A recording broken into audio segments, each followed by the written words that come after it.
Hey guys, before we start, I would like to give a big shout out to Leonida Swede and Edward McMullen for recommending these cases in comments down below.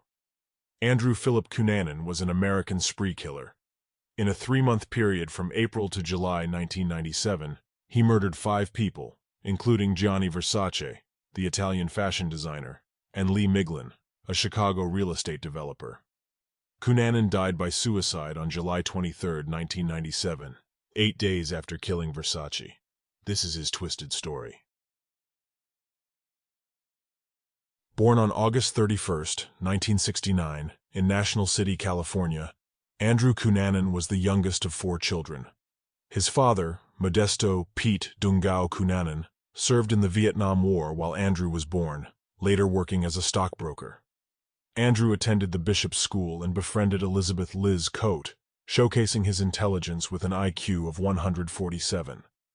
As a teenager, he told elaborate lies about his family and appearance.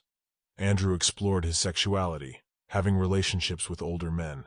He attended UC San Diego for American history. At 19, his father fled to the Philippines due to embezzlement charges, abandoning the family. Andrew's homosexuality strained his relationship with his deeply religious mother, leading to physical altercations. Suspected of having antisocial personality disorder, Andrew left UC San Diego in 1989. He settled in San Francisco's Castro district, known for its gay culture, sharing a place with Liz and her boyfriend. During his adult life, Andrew Cunanan pursued relationships with affluent older men in San Francisco and other cities, allegedly even engaging in creating violent pornography. He frequented various neighborhoods, including Hillcrest, La Jolla, and Scottsdale.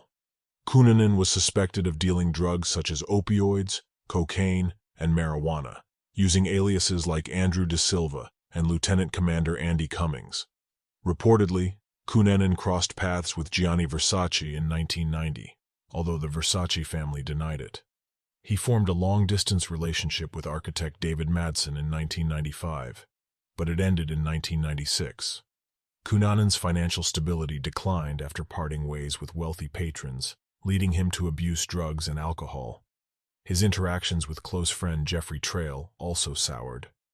By April 1997, Cunanan's drug abuse and alcohol consumption escalated. He traveled to Minneapolis to see Trail, who had distanced himself and expressed concerns about their falling out. Cunanan's financial troubles were evident as he struggled to pay for a plane ticket. After arriving in Minneapolis, he stayed with Madsen. On April 26th, Trail mentioned an important conversation he needed to have with Cunanan, and that evening, Trail visited Madsen's apartment where Cunanan was likely present. Andrew Cunanan's killing spree began with the murder of his friend Jeffrey Trail on April 26, 1997, in Minneapolis. Cunanan beat Trail to death with a hammer. His next victim was David Madsen, whom he allegedly held hostage for 2 days before fatally shooting him on May 2, 1997, near Rush Lake, Minnesota.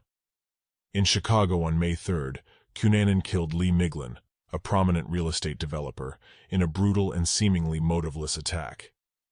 In Pennsville Township, New Jersey on May 9, Cunanan shot and killed cemetery caretaker William Reese, stealing his truck to drive to Florida. The most high-profile murder occurred on July 15, 1997, when Cunanan shot fashion designer Gianni Versace on the steps of his Miami Beach mansion. Cunanan's motivation for these murders remains unclear. Speculation at the time suggested it was related to his alleged discovery of being HIV positive, although autopsy results showed he was HIV negative. His tendency to acquire wealth and expensive possessions from older men was noted by investigators, but no concrete motive was established. Cunanan's killing spree came to an end when he took his own life on July 23, 1997, inside a luxury houseboat in Miami Beach, using the same pistol he used in his other murders. His cremated remains are interred in a mausoleum in San Diego. Cunanan's story has been depicted in various films and television series, including The Assassination of Gianni Versace, where he was portrayed by Darren Criss, earning Criss an Emmy Award. Cunanan has also been referenced in songs and featured in true crime television series and news programs.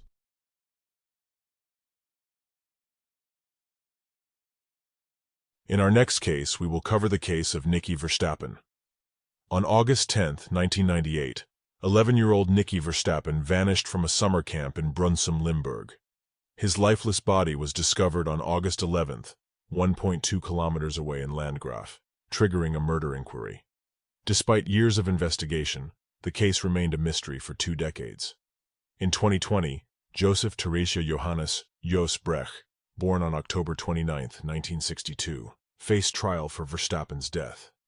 Following an extensive DNA operation, he was apprehended in Spain on August 26, 2018. DNA evidence linked him to the crime scene. On November 20, 2020, Brecht was cleared of manslaughter but found guilty of kidnapping, sexual abuse, and possessing child pornography related to Verstappen's tragic fate. He received a 12.5-year prison sentence. However, on January 28, 2022, an appeals court overturned his acquittal and sentenced Brecht to 16 years for manslaughter. In the pleasant days of August 1998, a group of 37 children, including Verstappen, embarked on a journey from Heibloem to Brunssum for a summer camp. The destination was the De Heikop camping grounds on the tranquil Brunsummer Heide. On the morning of August 10th, Verstappen was last seen around 5:30 a.m. by a tentmate.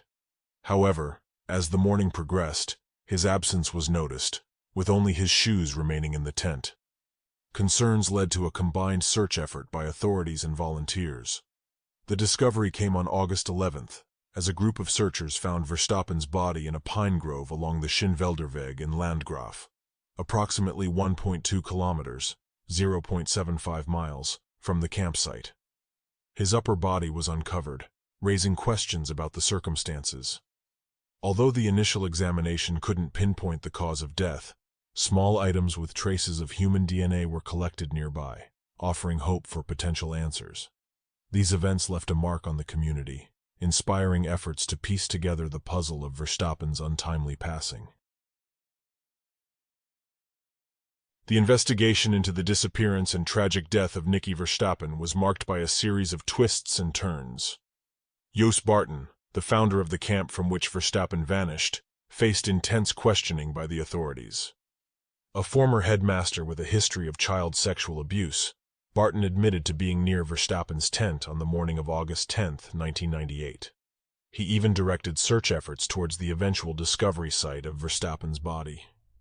A troubling account emerged from a 15-year-old girl who had attended a camp nearby, suggesting she might have been sexually abused in her sleep. A reward for information on the perpetrator's identity was offered, but leads remained elusive. Despite the lack of progress, the determination to solve the case persisted. Different investigation teams took charge, and potential suspects came to light. A sex offender from Kerkrade came under scrutiny due to his presence around the camp during the time of the incident. German serial killer Martin Ney's name was also linked to the case, given his history of similar crimes. The case took a bizarre turn with the appearance of anonymous letters claiming responsibility for Verstappen's death. Subsequently, a man was arrested for writing these letters, only to be released and rearrested for vandalism. The monument erected in Verstappen's memory witnessed multiple acts of vandalism over the years. DNA profiling played a pivotal role in the investigation. Numerous DNA tests were conducted, involving a significant number of men. However, none of the samples matched those found at the crime scene. A groundbreaking DNA screening program was launched in the Limburg province, collecting over 15,000 samples, the largest ever in Dutch history. This program eventually led to a breakthrough. In August 2018, DNA samples from belongings and relatives of Joseph Theresia Johannes Jos Brecht matched DNA found on Verstappen's clothing. Brecht, who had a history of child sexual abuse, was known to have been near the crime scene at the time. He was tracked down in Spain, arrested, and extradited to the Netherlands for further investigation. This marked a significant turning point in the case that had remained unsolved for over 2 decades. The trial commenced on September 28, 2020, lasting 3 weeks. Brecht denied the charges. He claimed to have stumbled upon Verstappen's body by chance, with his DNA present due to his attempt to check for signs of life. The prosecution contested his story, pointing out inconsistencies and evidence indicating Breck's physical contact with the victim. The court found Breck guilty of kidnapping and sexual abuse, acquitting him of manslaughter, but holding him responsible for Verstappen's death. He received a 12-year prison sentence and a 6-month sentence for child pornography possession. Breck's lawyer announced an appeal. In January 2022, an appeal court convicted Breck of manslaughter, sentencing him to 16 years. In the aftermath, the case inspired art and literature, including a folk song by Rowan Hazy and a book by Simon Voigt titled The Mysterious Death of Nicky Verstappen. Today I did something different and I hope you liked it. It's not really serial killer cases like I'm used to do, so I want to hear from you. Do you like this type of content and would you like to see more cases like this in the future? If you have any recommendations, please let me know. Also, don't forget to apply for giveaway. Link is in the description below. I am Alex, and this is Conundrum. Stay curious and stay safe.